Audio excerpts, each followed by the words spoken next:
Here's what's common from a small, tiny charity upwards up to, a large charity. And that is somewhere in that charity, whether it's the small new executive director or it's the savvy, experienced director of development, somebody is asking, where are we going to get the money to increase our programming? What are we going to do about these donor metrics that are changing, where we've got more major donors and fewer mid to small donors? What are we going to do about the fact that more and more of the population has had little to no experience seeing an offering plate in front of them as a child and seeing their parent give, or them given that opportunity to give? Like, where's the instruction of giving? Where does that come from? They're not all saying those things, but somebody's trying to figure out where I can find new donor prospects and where I can bring them in.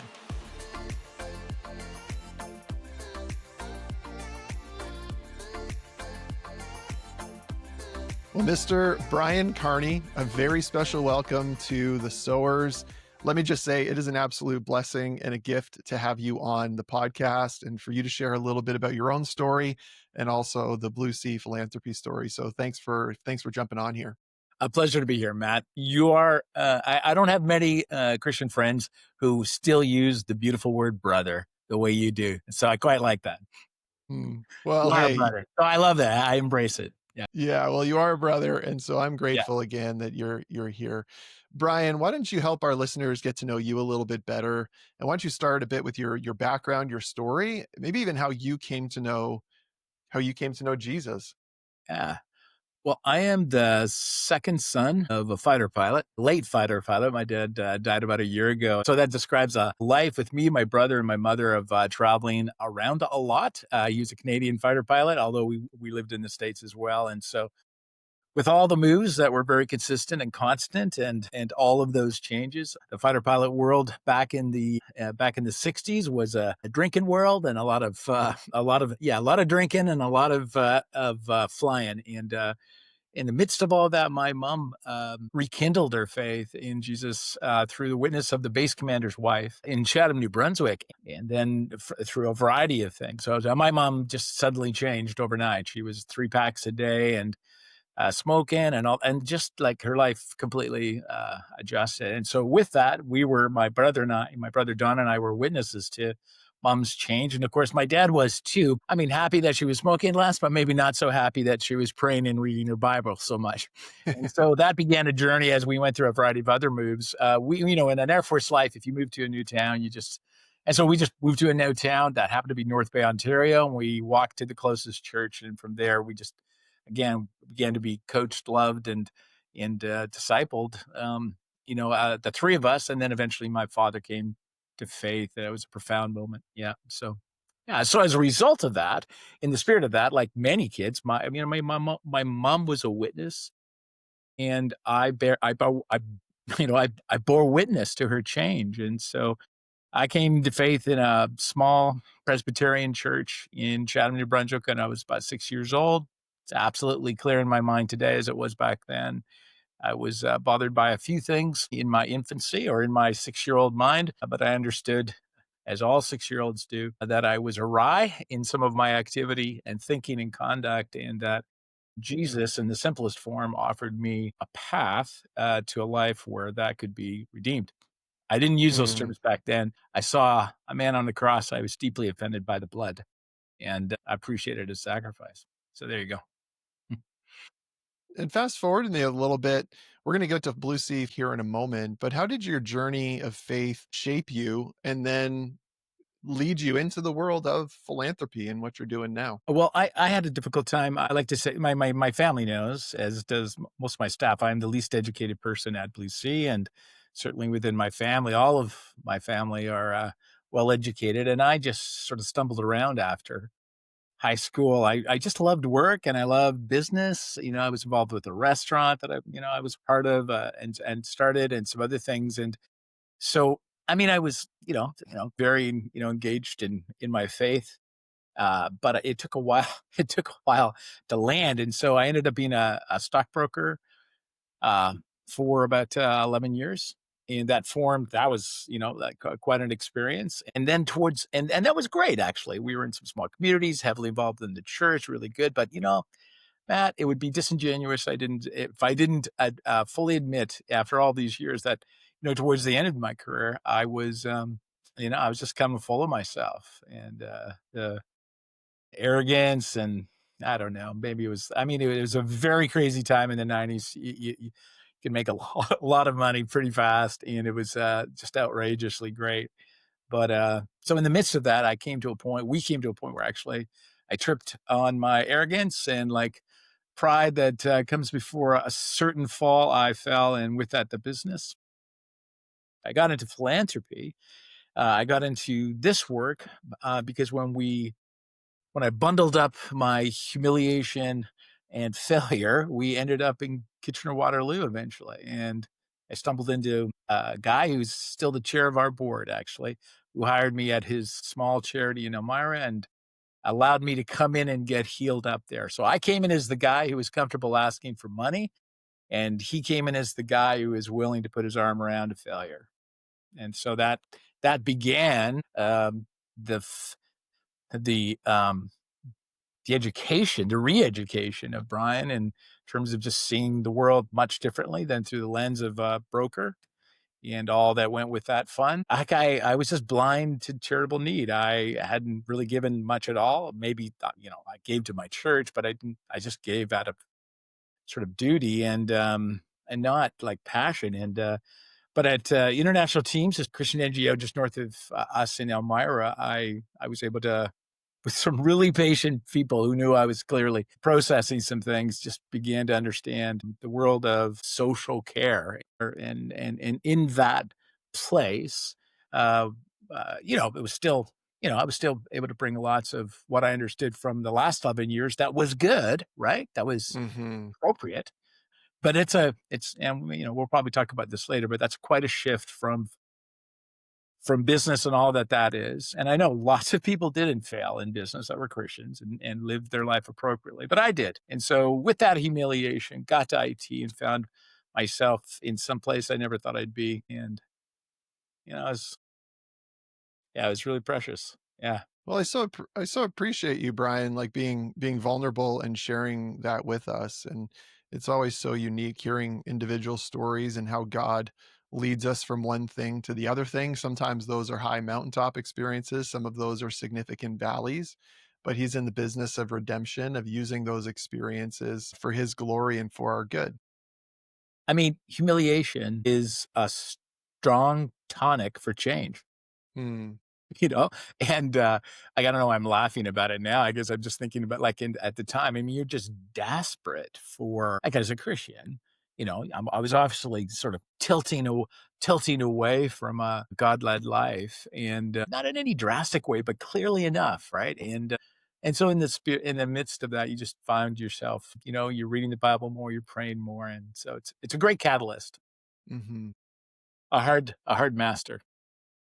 Well, tell us then, you're at international teams, Mhm. and how does that lead you to then founding something called Blue Sea Philanthropy? And I'm excited for our listeners to hear about this or those Yeah, watching this podcast right now, because I would say what Blue Sea does is pretty unique in the world in which you're engaged. And Blue Sea, I imagine you're kind of like the secret organization in the background. Lots of people will probably know about some of the events for that you sure. help coordinate. Some people probably know about the specific not for profits, but then there's Blue Sea in the background that's helping coordinate and organize the fundraising efforts of these organizations. So why don't you give us that answer of Sure. why and what is Blue Sea?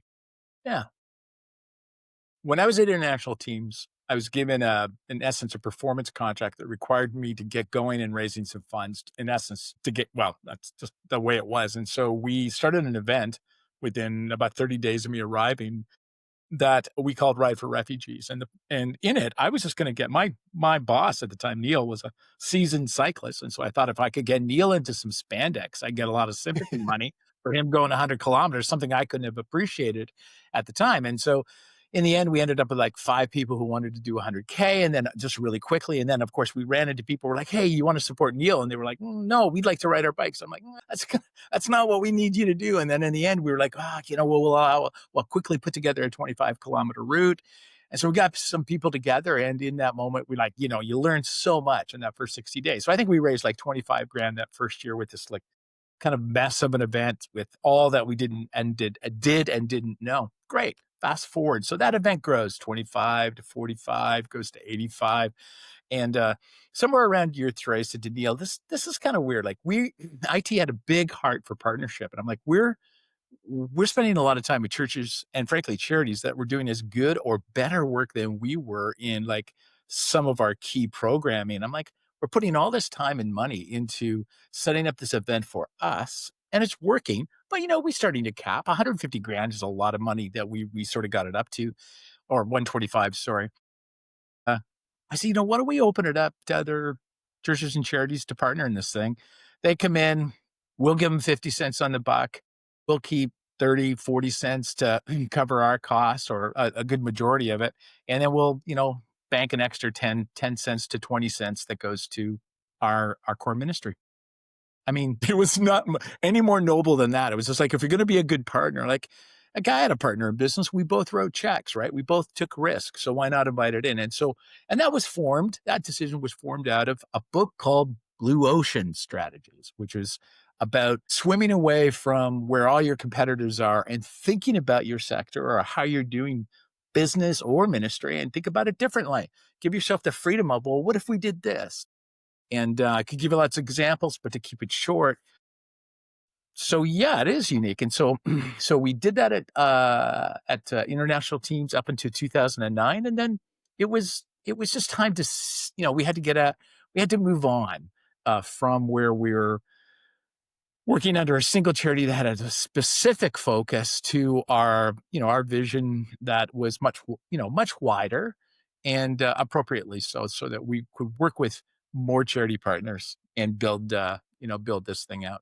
So sorry, we were formed out of a great charity that I still very fond out of Elmira. And then we sort of suddenly launched as an event. And then we began to reverse engineer uh, everything that informs what that charity is, vision, mission, values, that type of stuff. Right. So in the early days, it came out of a need of and really the growth that was coming from this Ride for Refugees That's event right. that you were doing with international teams, and you Yeah. started to see, oh my, we're actually creating something here that has some credibility to it. We're getting people involved that we otherwise may not, have gotten involved in fundraising or giving towards not for profits. And you saw we could broaden this event to a broader group of charities, and all charities are trying to raise money. And even though there's a cut taken by our core ministry organization, they're still going to have the opportunity to raise more money by partnering with us on these events than by not doing anything at all or not doing the events in the first place. Is that accurate? Yeah, exactly. I mean, it's so easy to, again, all these years later, think about all that you thought you understood back then, and you really didn't. We held two principles in mind. We have a sunk cost to put this event on, and we have a shared value to partner. So how can we use this? That's about all we had, right? And you call it a cut. That's fine. Cut tax for us. It was just cost recovery on our investment, and we began to share that with the partners, and it worked really well for them. Right? They didn't have to do any of that legwork. They could just kind of show up. The event was on, and they could raise their money. And they felt like, of course, that they were encouraging the Ministry of IT at the time as well. Yeah, Talk to us. You would be getting to know, as time has gone on, lots of different charities yeah. in Canada. What are the biggest challenges that charities face? And how has Blue Sea adapted to recognize, you know what, we can add value to these charities by introducing maybe it's additional events, which we can get to, but what are the biggest challenges of charities, and how have you over the years tried to help solve those challenges? I mean, it really depends on the sectors and there's lots of caveats here, right? There's a lot of differences between types of charities and what causes are in flames or what causes are in periods of growth, where all the wind is behind their back and it's working well. Like if you were to ask about the general homelessness sector of Canada right now, there's I mean, there's just a lot of different challenges depending on the sector. Here's what's common from a small, tiny charity to upwards up to a large charity, and that is somewhere in that charity, whether it's the small new executive director or it's the savvy, experienced director of development. Somebody is asking, where are we going to get the money to increase our programming? And somebody is asking, what are we going to do about these donor metrics that are changing, where we've got more major donors and fewer mid to small donors? What are we going to do about the fact that more and more of the population has had little to no experience with seeing an offering plate in front of them as a child and seeing their parent give or their mother give or their dad give or them given that opportunity to give? Like, where's the instruction of giving? Where does that come from? Mm. They're not all saying those things, but like those at its core, 22 years ago for me, and today somewhere nearby down the hall at Ray of Hope, somebody's trying to figure out where I can find new donor prospects and where I can bring them in. So there's a lot to that whole philanthropic question. What I would say is a beautiful event, even a somewhat ugly event where you don't know what you're doing, but with good people that are beautiful, that rallies people around it, that gets your staff, your team, your board, your stakeholders. And no matter what the event is, a walk, a run, a ride, a picnic, but in particular, this case, fundraising, it generates the what I call buzz, momentum, and bottom line that a charity can that can sink their teeth into and do something with. And that's what we've done. Yeah. Yeah. Well, there's kind of two ways I think we could go about, our next phase of our conversation here. And one is for the listener that is somebody who's part of a charity, not for profit, maybe even they're leading a church plant and they're trying to figure out creative ways to raise funds for their church plant or for their church. Like, how broad is the tent of the charities that Blue Sea will work with, and how would somebody learn if Blue Sea and would be a place to get involved with some of your events? There are a lot of great specialists that can speak to church fundraising and its unique approach. What I would say to anyone listening is that, like, I mean, we're contained currently to the types of charities that we're currently supporting is through the lens of the causes of the national peer-to-peer events that we've created. Something in the homeless food area, something in the refuge and safety and freedom area, and something in the aging Canadians and seniors area currently. Well, we've got a vision for, frankly, 3 to 4 new cause events here over the next, frankly, 2 years, right? Great. I mean, if anybody listening is, I mean, there's just so much available online, plus ChatGPT and the rest of that LLM that you can nuance to get practical advice today on what to do. But sometimes you just need somebody to talk to, and I mean, often you do. You're just like, what should I do next? Where should I prioritize? Like, there's all these voices that are speaking to it. We make the case, that a peer-to-peer event, if done well, or even again, marginally well, can actually build a ton of momentum, get the flywheel going for the charity. But there are some key elements to a peer-to-peer event that would be different, say, from a church. Like for us, for example, with Coldest Night of the Year, we talk about something called a sympathetic beneficiary. If you're going to fundraise, it's going to be a lot. And again, that can move depending on where the society is in terms of their perspective of that cause. Probably well, it is. It's an interesting time in Canada. So what I'm saying, it's a lot different between, say, raising money for a dog that's been abused in a humane society, or for like Appleby College in Oakville trying to raise money for three new $100,000 scullery, boats. That's a different beneficiary, right?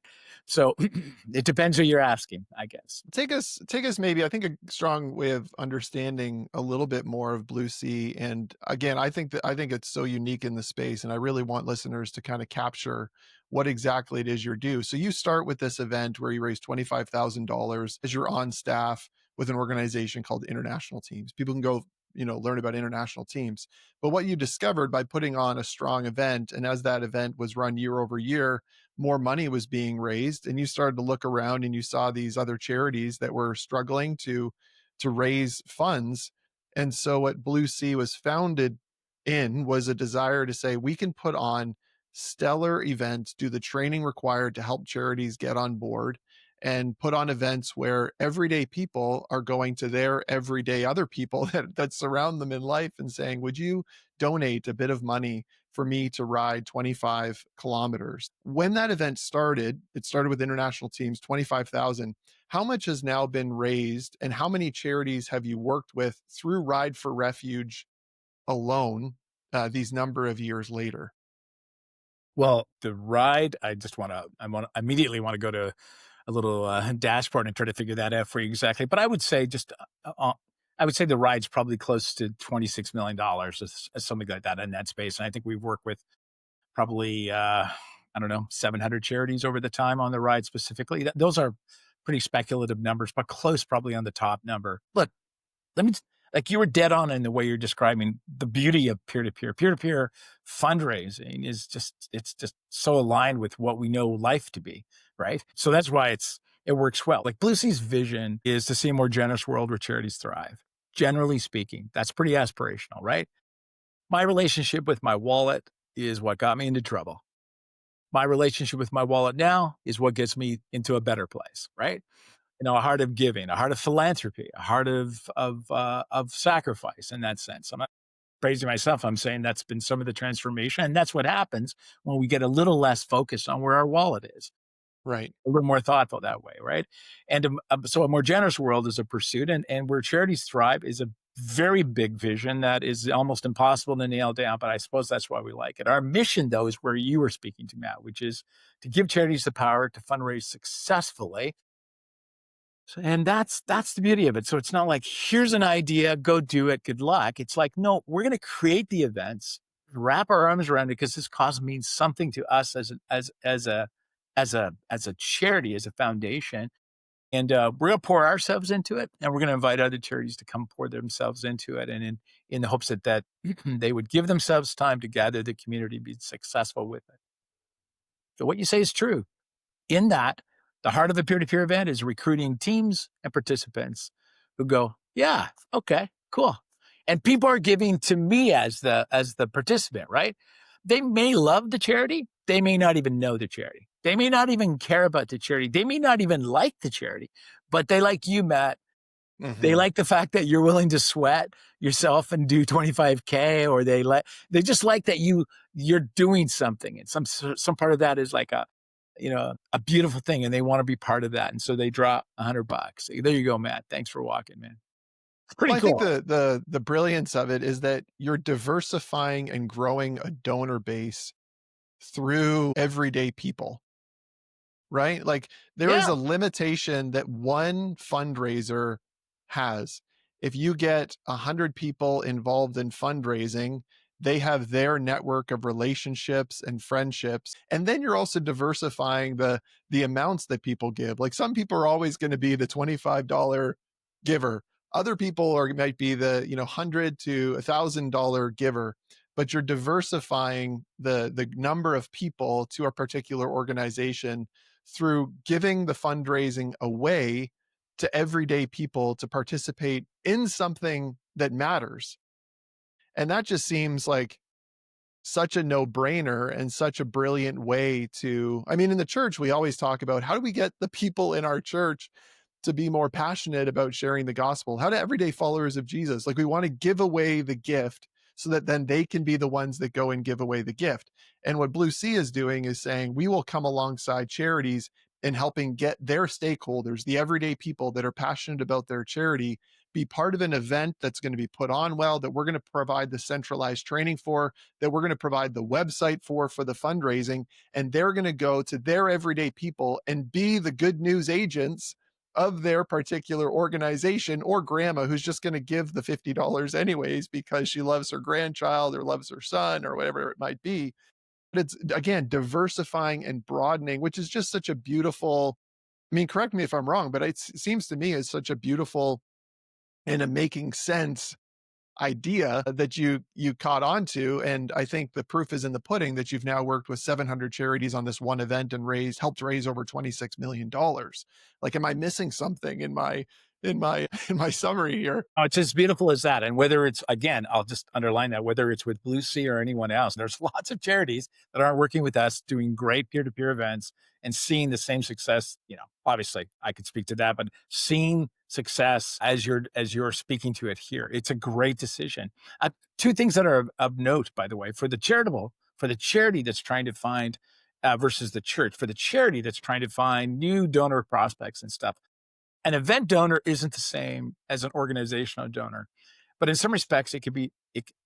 Meaning, like if you give to a charity, it's because you understand the charity. When you give to Matt, who's doing a 5K walk in the snow in February, you're just giving to Matt, and you might know something about downtown Hope House.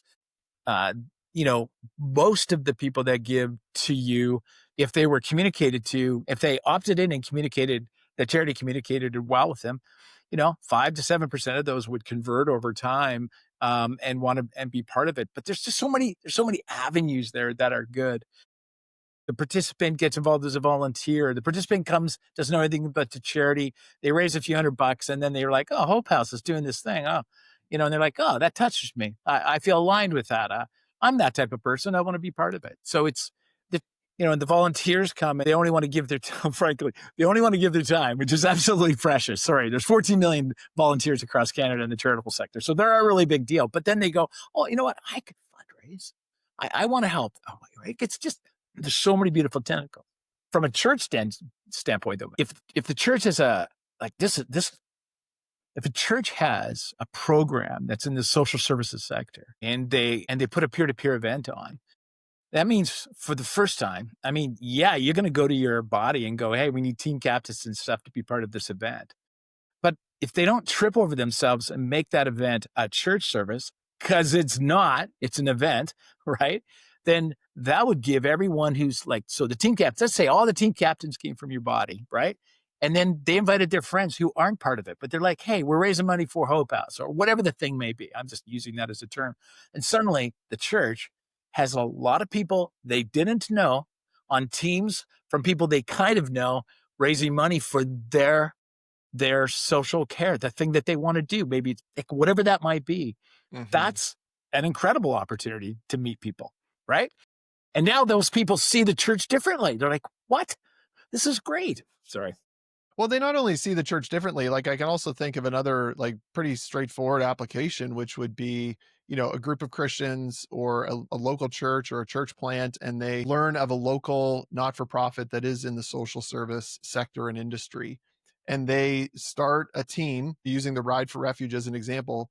They start a bicycle team and they raise money on behalf of this charity that they're trying to love on and care on and serve in the context of their city. Like there's lots of different applications that people can go about this. Now, we touched on Ride for Refuge, but you guys have also diversified your events, your peer-to-peer fundraised events. So what are a couple of the other ones that you've introduced? I'm sure some of our listeners have heard for Ride for Refuge because now you're national, international, but what are some of the other events that you Yeah. do as well? Yeah, the rides across Canada. Coldest Night of the Year is by far the largest event in Canada. We're in about 210 communities this year, moving well into Quebec with hopefully another 30. So about 240 communities across Canada, I would say by February of this year.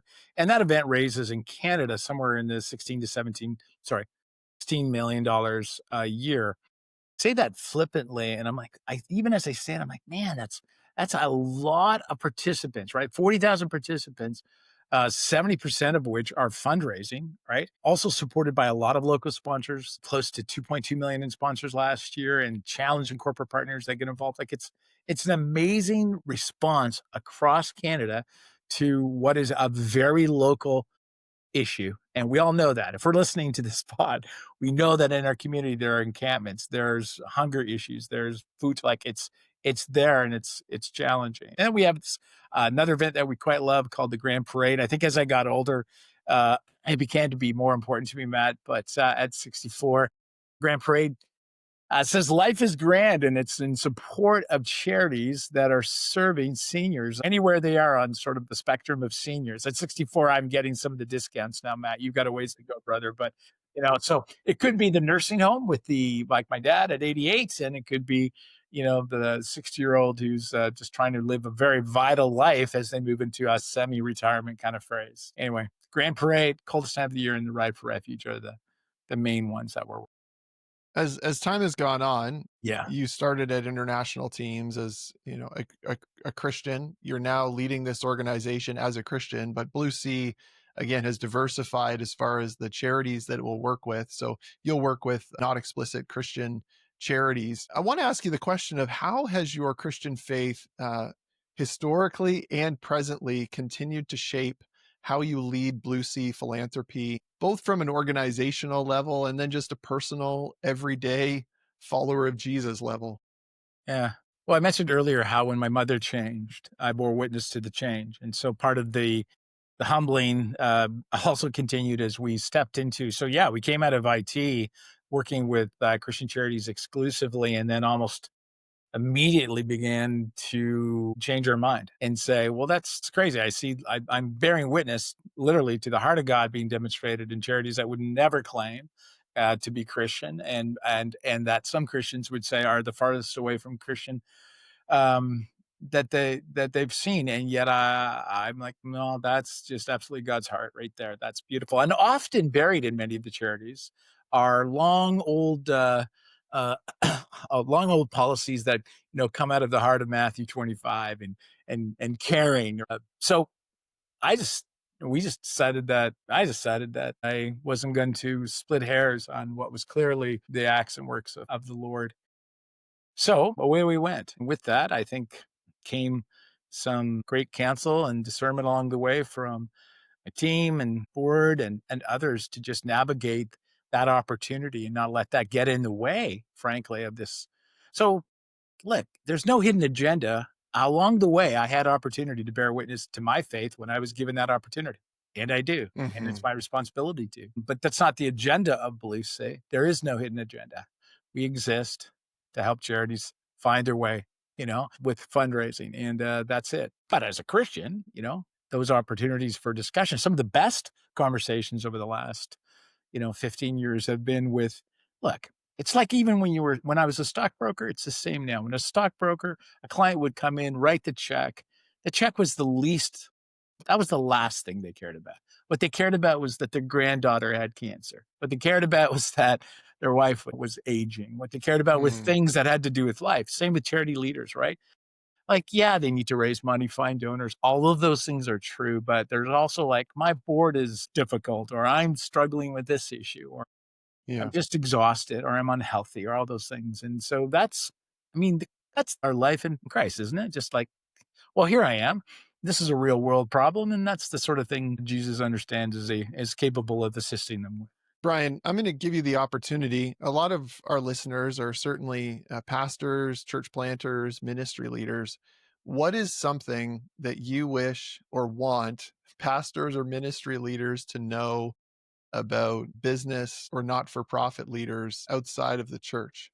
You're part of a local church, and imagine you had the opportunity to sit with the different pastors that have pastored you over the years and just let them in a little bit on what it's like to be you. What's something that you'd want them to know? That's a really thoughtful question. First thing I would say is that and I mean this, I'm not I am not the partners that I'm working with. We exist, and the work that we exist in many ways it's quite distinguishable from the charities we're actually partners with, but I'm at least in that area.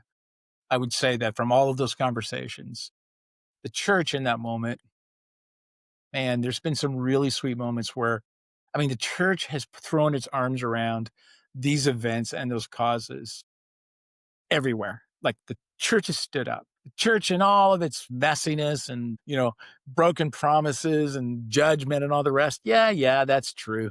Like that's true. But like in Canada, especially, like I know, like the church cares and the church stands up, and they're not trying to wave their flag. They just show up. And so when they do, and they're not, so the charity leader has a lot on their plate.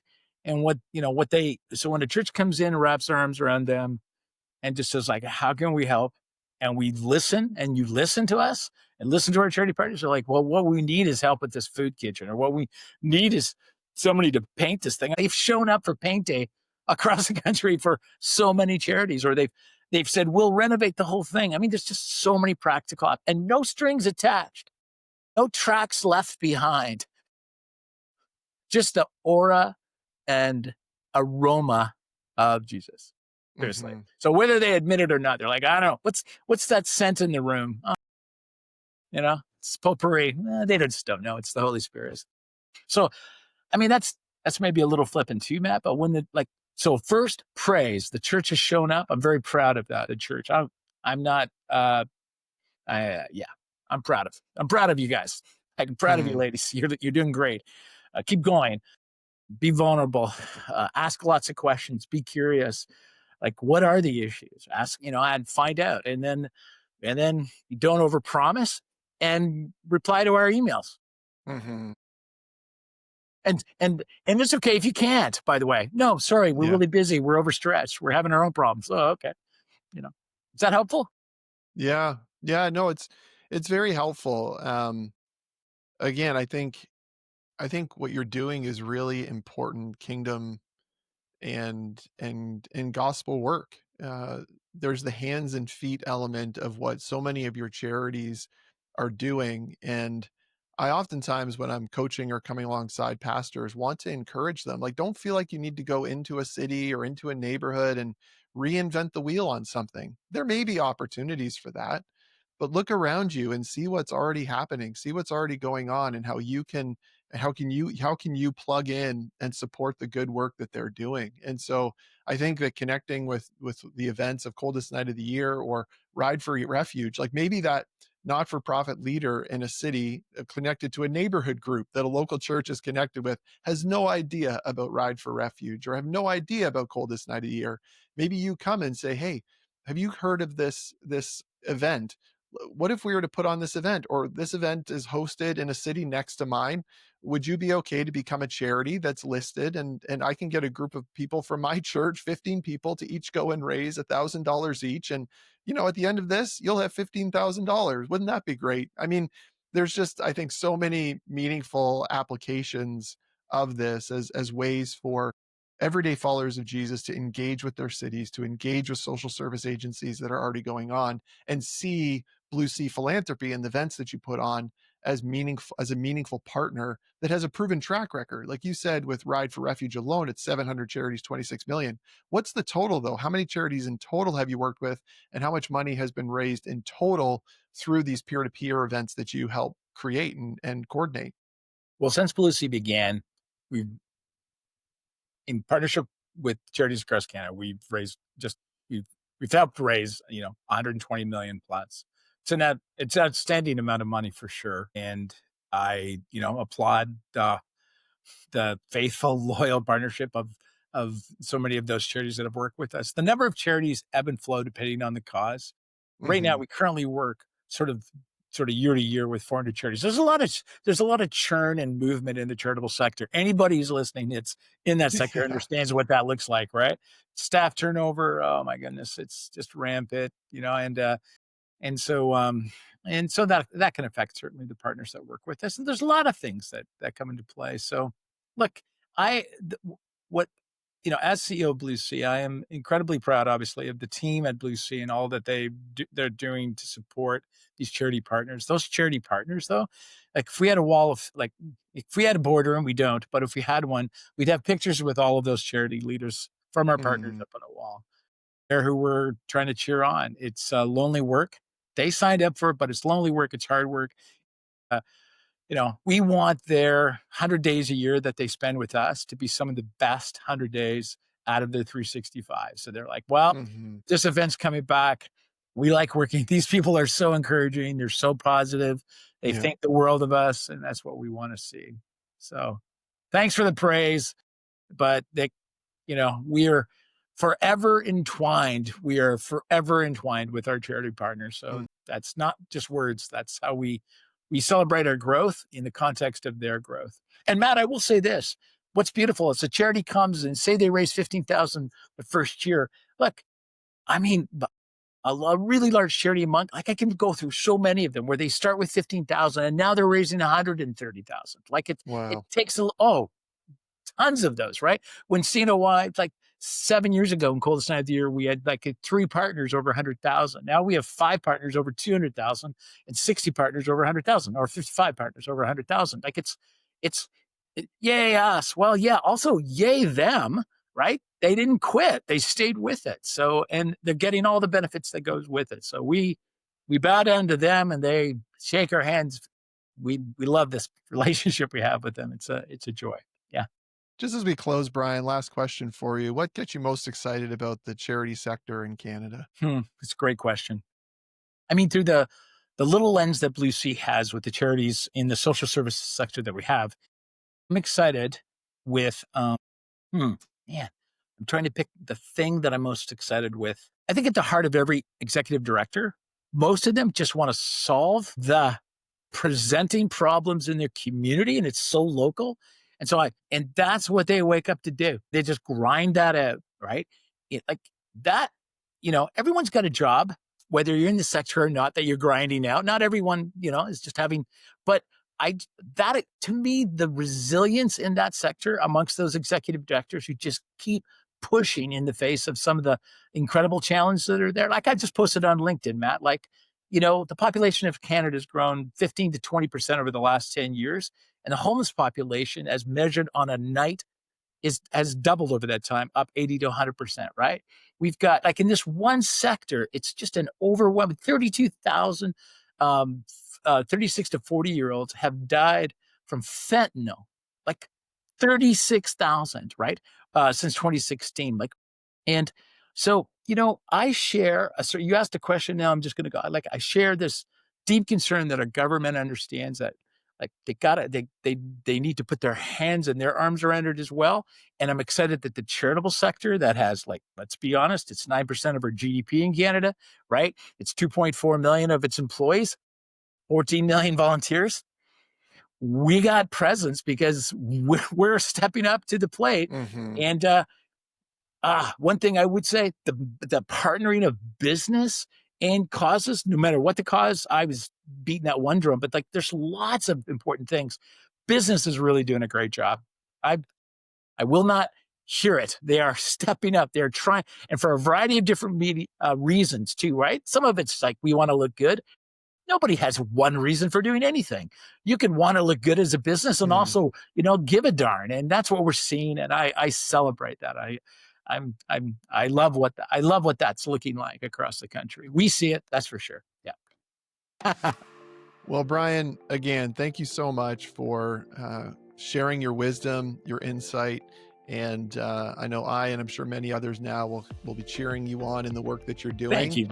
And maybe one of those riders or walkers in the next Ride for Refuge or Coldest Night of the Year, or even the Grand Parade, as they think about those that are in a time of their life where they need that meaningful support as well as they get older. So thank you so much for what you're doing, and keep going. Thank you, Matt. Thank you, brother. I appreciate it.